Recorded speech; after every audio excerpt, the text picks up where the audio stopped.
कुरिन्थियों के नाम पौलुस प्रेरित की दूसरी पत्री, दूसरा अध्याय।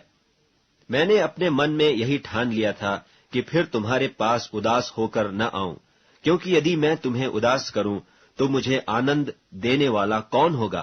केवल वही जिसको मैंने उदास किया। और मैंने यही बात तुम्हें इसलिए लिखी कि कहीं ऐसा न हो कि मेरे आने पर जिनसे आनंद मिलना चाहिए मैं उनसे उदास होऊं, क्योंकि मुझे तुम सब पर इस बात का भरोसा है कि जो मेरा आनंद है वही तुम सब का भी है।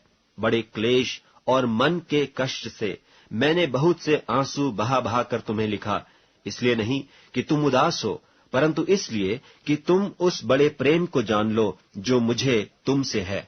और यदि किसी ने उदास किया है तो मुझे ही नहीं, वरन कि उसके साथ बहुत कड़ाई न करूं। कुछ कुछ तुम सब को भी उदास किया है। ऐसे जन के लिए यह दंड जो भाइयों में से बहुतों ने दिया बहुत है। इसलिए इससे यह भला है कि उसका अपराध क्षमा करो और शांति दो, न हो कि ऐसा मनुष्य बहुत उदासी में डूब जाए।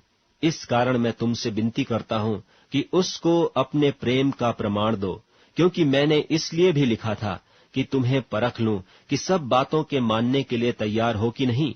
जिसका तुम कुछ क्षमा करते हो उसे मैं भी क्षमा करता हूं, क्योंकि मैंने भी जो कुछ क्षमा किया है, यदि किया हो तो तुम्हारे कारण मसीह की जगह में होकर क्षमा किया है, कि शैतान का हम पर दांव न चले, क्योंकि हम उसकी युक्तियों से अनजान नहीं।